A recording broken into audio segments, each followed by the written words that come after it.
go. I am figuring this out. I can see and hear you. Okay. Well, if anybody is watching, welcome to the first time I've ever run a live video here on Facebook using this website called StreamYard. And so luckily we figured it out. Hopefully you can hear us. But my name is Piper Ramsey-Sumner, and I am a part of the Fresh Expressions Florida team. Thank you for joining us today as we talk a little bit about the upcoming Adventures Leadership Academy, or ALA. I am joined today by Bailey Schreiner, who is a current student in the ALA of this year. So welcome, Bailey. Thanks. Yeah. Do you want me to share a little bit about myself? Yeah, sure. Go ahead. Just tell us a little bit about your context. Where are you located? Where do you serve? And what's your role and that kind of thing? Yeah. So my name is Bailey Schreiner. I serve as the full-time pastor of Limona Village Chapel, UMC in Brandon, Florida. I got started here in July of last year. So fresh out of seminary, I went to Duke Divinity School. Very proud alum there. My wife and I moved down here. This is my first appointment straight out of seminary. So I've been learning a lot. We learned a lot about fresh expressions in some of my seminary classes, particular Methodist courses. And this felt like kind of the right next step for me to learn about it, not only in the classroom, but to step into these immersive gatherings that the ALA has afforded me the opportunity and privilege to kind of be a part of, and to listen and to learn, to be shaped, and to take those things that I've learned back to my context and try to translate them for us here in this place. Yeah, that's great. That's good. That perfectly, because I wanted to talk a little bit more about the Adventures Leadership Academy. So, first, the reason that we use the Adventures language, in the past, we have used the term pioneering or being a pioneer, but we have chosen recently to change that a little bit to this new language that I think is a little more expansive and inclusive, and that just fits really well in Florida and in the US. And so we are called adventurers. They are people who are called by God, who are the first to see and creatively respond to the work of the Holy Spirit within the lives of those outside the church. So that's what Adventures Leadership Academy is all about. It's about equipping people like that. It's cohort based and a collaborative training program from Fresh Expression scholars and leaders located in Florida and North Georgia and Western North Carolina. And it's also connected to United Theological Seminary in Ohio. It's designed to equip lay licensed and ordained adventurers in cultivating new forms of church and other innovative ministries in their unique contexts, which is what you were saying, Bailey. And you also earn a certificate in Fresh Expressions and Adventurer Ministry, as well as 8 CEUs from United Theological Seminary. So, Bailey, like you said, you joined the Adventures Leadership Academy this last year. Can you tell me why you chose to apply? I wanted to get a better sense of what fresh expressions look like in practice. There's only so much that you can learn in a seminary classroom. I had professors in seminary say, this school will train you to be the pastor of a thriving, healthy church. And many of our churches are not vital and sustainable in that way. Some of us are trying to earn our salaries. We are working hard and finding that the same old way of doing things, building a youth group and having tens of kids show up and participate. Some of those things are starting to fade away as we enter into a world that looks a little bit more like post-Christendom. And so the reason I applied was I saw this need. I felt the Spirit moving me to try something new and creative because the same old strategies just weren't working. I tried to build a youth program with my own 2 hands, and it's been challenging. And so I realized this need to try something new, try something different, while still steeped in our tradition and our Methodist theology. All of those things, I saw fresh expressions and that experiential component, that incarnational component, as something that I could absorb, listen to, and allow to shape my own kind of expression of pastoral ministry in my context. Mm-hmm. Yeah, that's great. What did you think about, because, Fresh Expressions happens in lots of places, but we try to do a specifically Wesleyan approach. So have you seen that reflected in the ALA? What has that been like? Because we've been mostly visiting churches that are United Methodist churches or United Methodist ministries. Has that been helpful? Yeah, it's been, I think, very rooted in our Wesleyan theology. It's connectional, it's itinerant, it's grace-filled.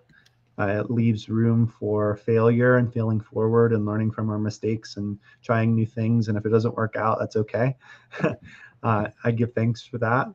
Sometimes we put a lot of pressure on ourselves, me as a pastor, I'm sure laity as well, to maximize fruitfulness, to always having the numeric growth that we kind of expect of ourselves. But here we have permission to kind of fail, and there's grace there. And so I'd say it's grace abounds. There's that permission giving. Yeah. Yes, I love that. And there's going to be, there's going to be some of the failures and the ups and downs anytime that you experiment and try something new, which is what Fresh Expressions is all about. But at the same time, like you said, with the tradition and how it's deeply rooted in Wesleyan theology, it's also still very much kind of the same thing that Christians have always done, which is adapt for their context and reach out to people and love people where they're at, which is the heart and the root of Fresh Expressions. Mm-hmm. Yeah. So the ALA is this last year was the first time that we have done a United Methodist multi-conference training process that goes all across multiple different states. And so, like I said earlier, we have these immersive gatherings that you travel to in Florida, North Georgia, Western North Carolina, and you haven't experienced it yet, but the last weekend will be in Dayton, Ohio. So what has that been like for you to travel to these different locations? There's just something really powerful about dislocating yourself, getting out of your state, out of your conference, and every conference has its own kind of initiatives and priorities and things we're focusing on, and dislocating yourself and seeing how different people, different leaders are leading these fresh expressions of church, shepherding these fresh expressions of church in their different contexts is really helpful. Because sometimes we get so locked in on our own context that we forget how to listen. That's been something that I've really pulled out of the Adventurers Leadership Academy, is relearning how to listen to our communities. Even in my context here, we're going to build a youth group, but where is what need does that meet? We're looking at starting up a dinner church in the fall. And that's arisen out of listening to guidance counselors in our local elementary schools who are saying, we need tutoring services for our kids. We will send tens of families your way if you can offer some free tutoring, because it's a huge gap in our community right now.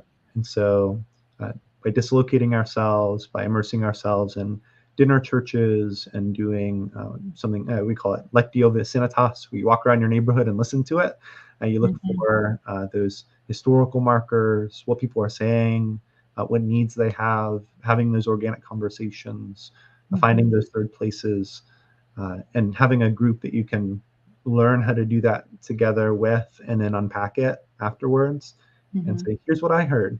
Now here's what I learned. Here's what I saw. And to know that each person brings a different perspective to the table is really good practice when you're getting ready to go back to your local church or your extension ministry, your campus ministry, your camp and retreat center, or wherever your context might be.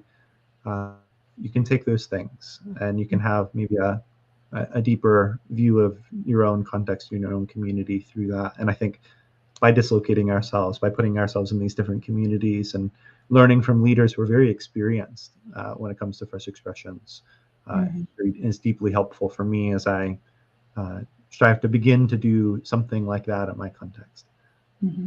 Yeah, that's great.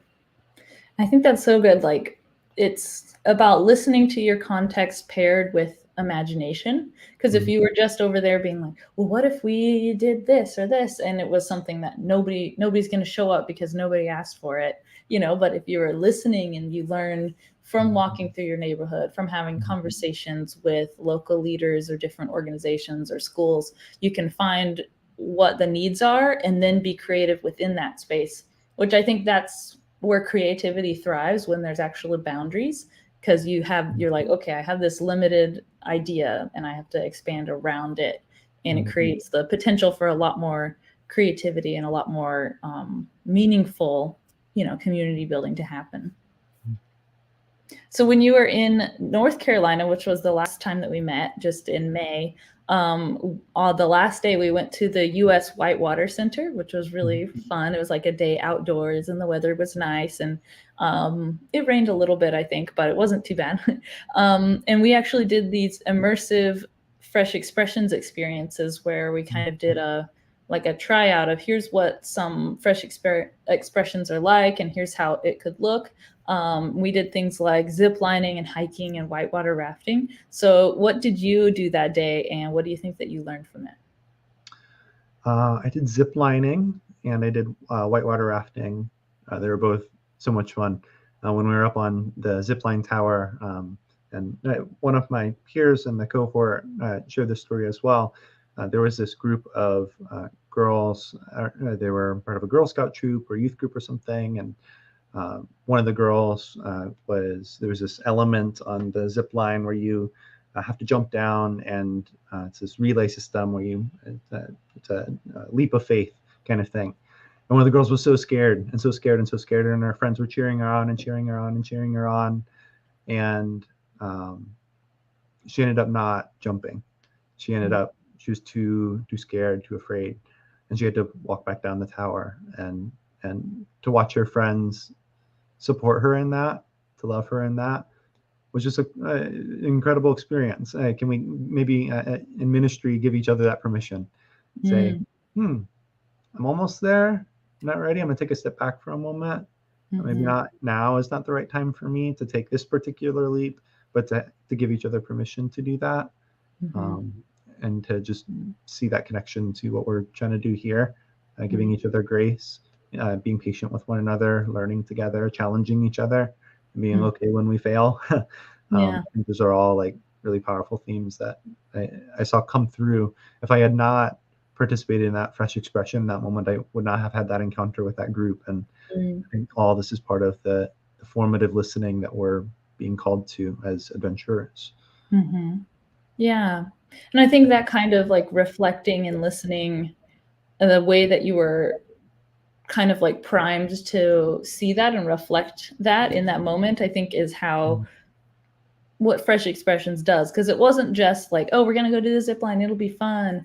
Everybody kind of had this understanding as they were meeting together that there's a little more intentionality here. And so you become more aware, and conversations are able to get deeper and more meaningful. And I think that's where the spiritual side and the spiritual formation and discipleship kind of start to take place, is when people open themselves up to be reflecting with each other.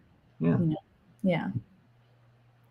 And although there is not a lot of whitewater rafting in Florida, and that's probably a little bit, maybe it could be pricey to go zip lining every week or whatever, but there's so many other things.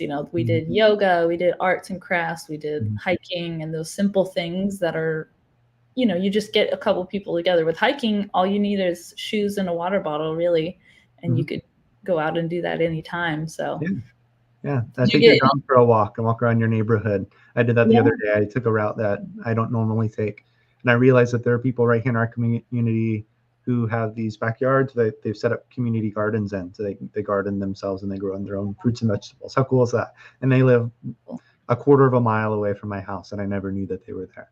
So there's an opportunity. Yeah. Oh, I love that too, like taking a path that you don't normally take. Those small things can kind of open our minds up a little bit. So some other things that the Academy does is like, it's the mix of these immersive gatherings, as well as personal reflection and peer-to-peer learning, and some like coaching and practical training that we talked about. So what besides the immersive gatherings, what other aspects of those things have you found to be beneficial? The learning, maybe more scholarly side of the academy. Yeah, there are lots of missiological writings that we've been asked to read through and offer our kind of reflections on, kind of like we did in seminary. So we have these readings, and then we have a Facebook group that we're invited to share kind of our how we read it and to bounce ideas off of each other. One of the most helpful aspects of that more kind of educational side is the opportunity to have that peer-to-peer learning.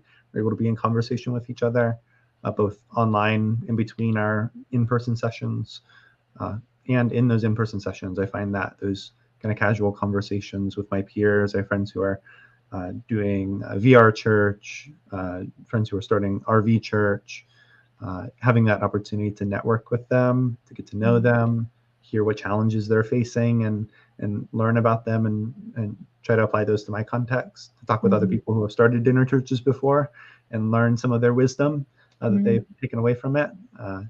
It's a community, really. You get to build these networks and lean on each other, and be reminded that you don't have to be the solo heroic leader in your context. You can have a whole network of people that can help teach you, coach you, and so that you can become the best leader that you can be for your context. And so between the kind of educational readings from missiologists and the in-person kind of just bouncing ideas off of each other, I think all of those things together create a really comprehensive experience of being an adventurer, and gives you the tools that you would need to translate what you experience in those places and those immersive gatherings for your context, to bring it to your place and try to make some disciples out of that. Yeah, that's great. So like that was one of my questions, was going to be, what have you learned and brought back with you from, what do you think that you are or will be applying with your ministry? And you talked a little bit about the dinner church. So tell me more about that. How did that process go about? Because I also just kind of want to learn. So did you find a team? Did you find a need, or how did it start? So when I was appointed to LVC in July of last year, and it took us a couple of months, but I was preaching on Jesus's feeding of the 5,000 one Sunday. And it kind of sparked a curiosity in me. Okay, what role does hunger play in our community? How prevalent is hunger? I've had some experiences in previous churches, my home church, and some churches I've served in, a feeding ministry. We'll do like food pantries, things like that. And so I read a report from Feeding America that talked about how there are 60,000 children in Hillsborough County, where I live, who are currently facing food insecurity. And that only heightens when food prices go up and supply chain issues are a thing. And so we saw this need. There are 60,000 kids in our community. We have Title I schools not 3 miles away from our church. Let's reach out to those guidance counselors and see what kind of needs they have in those schools, because they know their community. We describe those as them as persons of peace, right? They're able to connect us with a deeper understanding of our community, of the needs that they're experiencing. And so we put together a ministry called Pack-A-Set. It's a feeding ministry. We have these brown paper bags on our welcome tables in worship on Sunday morning. We invite our families to go to the grocery store, fill up the bag with non-perishable food items, and bring it back. And we reorganize those and distribute those bags to our local schools. And so we built these relationships with local guidance counselors in our elementary schools, just 2 of them, one of which is a Title I school. And they began sharing stories with us about how this food has blessed these families that have received them. We've had some families come to our back to school bash programming, other events that we do throughout the year on the inherited church side. And out of our conversations with these guidance counselors, we realized, hey, if you are a hungry child, you are probably there's a strong linkage between a hungry belly and poor academic outcomes. And so how can we as a church maybe meet that need in our community? Can we create some space to provide a free hot meal using the commercial kitchen that we have here at the church? And can we offer free tutoring services? If you have a high school diploma or a GED, you can probably work through some multiplication tables with some elementary schoolers. You can read books with them. And so how can we as a church create some space to meet these needs that have been shared with us very clearly and plainly from these people that we've entered into relationship with? I think that's what kind of leading from the edge looks like. And so we're toying with, the idea of dinner church. How can we make it possible to provide a free weekly dinner and free weekly tutoring services for the kids? How can we provide parents' night out days? How can we build all of that together? We have a strong preschool at the church. How can we maybe build stronger bridges between the preschool and those who are deeply committed followers of Jesus and members of the church? So there are lots of opportunities to both lead from the center and lead from the edge, as we've talked about in ALA. Yeah, I love that. Yeah, I think that's so great. That's such a good example of how listening to your context and learning from the needs of your community can evolve into something like this. And I think a lot of communities, it is a lot of times, I think a lot of churches find the struggle of they come and they do something for a community, but they don't give that community, their neighborhood, the space to build something for themselves. And I think that's where dinner church can kind of fill that gap, because you as like community leaders, as these people from the church, can say, hey, this is yours, this isn't ours, we're just here to get it started, we're here to help provide some food, maybe some like money to buy more food and some space and a space maybe to do it, but letting that evolve and putting it into the hands. So it's not just for the community, it's by the community. And that's one of the most beautiful things about Fresh Expressions that I love, Yeah. Cool. So my last question before we go is, if somebody was considering applying for the Adventures Leadership Academy, what advice would you give them? Why do you think they should apply? That's a good question. I think this is an opportunity for you to experience the fullness of almost like church planting in a way. For me, I studied a lot of the Apostle Paul in seminary, and so, reading him as a church planter.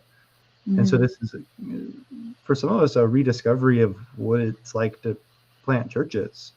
Many of us are really good at nurturing the inherited church. Michael Beck wrote the book, Deep Roots, Wild Branches. We're really good at caring for the tree in the middle of the garden, but it's a little bit harder for some of us, particularly me, to grow those wild branches, to reach out, to bear fruit in our community. And so this is an opportunity to learn how to maybe grow some of those branches, to be nourished by those who have kind of gone before you, who have deep experience and wisdom to share about starting dinner churches, starting whitewater rafting churches, kayak churches, whatever it might be, brew theology, which you've had a lot of experience with.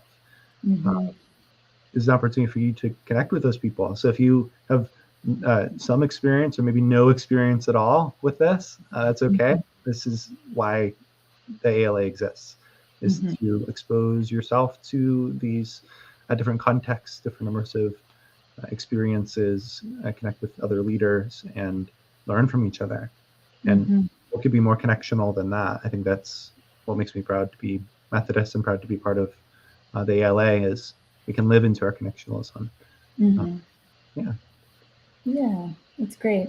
And I think as well, I think this is something that can be, that it's not just for clergy, not just for people who are working in a church or anything like that. This is also for lay people, for people who feel this call and this passion and perhaps need to get a little bit more of the understanding of maybe the theological side, or to get the inspiration and also the connections, because I know me personally, being a part of this, and I know you probably feel the same. Now I have like 40 new friends and 40 new people that I can reach out to if I, like I can be the brew theology person that people reach out to. And I have multiple people I know to reach out about dinner church and about all these different kinds of fresh expressions out there. It's a really great way to create a really strong network of people that understand how fresh expressions works, and you can get connected with them and with scholars. And you don't have to be you don't have to be a clergy person to do it.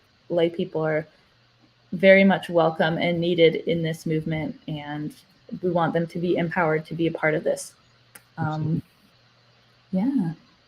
Well, I didn't write a conclusion, but Bailey, thank you so much for being here. Do you have any closing thoughts? Anything else about Adventures Leadership Academy, or do you think we covered it all? I would just say this is just such an incredible opportunity for you to learn, maybe branch out of your context, dislocate yourself, and learn from people who are doing fruitful ministry. And I couldn't think of a better opportunity than that. As someone who's come straight out of seminary, who wrote the long papers, knew how to get the A in the class, and be immersed into a context. And I feel like the ALA has given me some direction and some wisdom in that connection with others who have more years of ministry under their belt. That's a good thing. And just be able to learn and grow alongside them. And who knows, they might learn something from me as well. We'll see. Yes, I bet they will. Yes, and this has full support of all of the bishops involved, and United and the Fresh Expressions team is all about this. And we also have, please feel free to reach out to the Fresh Expressions team through our website or on our email, or Facebook Messenger, whatever it is, because there are scholarship opportunities available this year. So please let us know. And thank you again, Bailey, for being with us. I really appreciate you being willing to sit down in the middle of your day to talk through this. And absolutely, yes, I will see you for sure in August for the last part of the Adventures Leadership Academy when you get your diploma. Yeah, can't wait. We'll see you there. All right, bye.